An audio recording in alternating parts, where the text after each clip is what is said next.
تو وہ اس رات بچو سے حفاظت میں رہے گا۔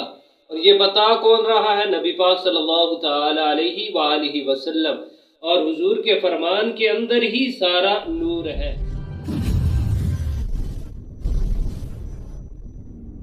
اعوذ باللہ من الشیطان الرجیم، بسم اللہ الرحمن الرحیم۔ انی توکلت علی اللہ ربی وربکم ما من دابۃ الا هو آخذ بناصیتها ان ربی علی صراط مستقیم۔ صدق اللہ العظیم۔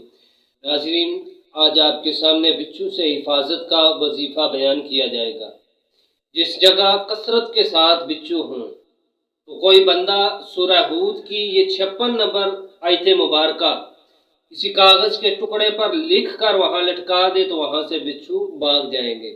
یا کوئی شخص جس جگہ کثرت کے ساتھ بچھو ہوں تو اس آیت مبارکہ کو چند مرتبہ پڑھے، اس کی تلاوت کرے تو تب بھی وہاں سے بچھو بھاگ جائیں گے۔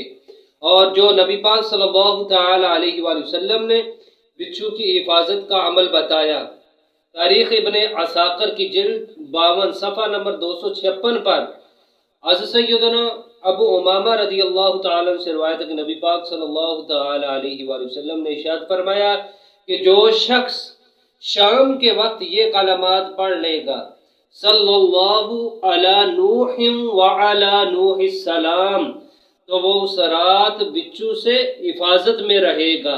اور یہ بتا کون رہا ہے؟ نبی پاک صلی اللہ تعالی علیہ وآلہ وسلم، اور حضور کے فرمان کے اندر ہی سارا نور ہے۔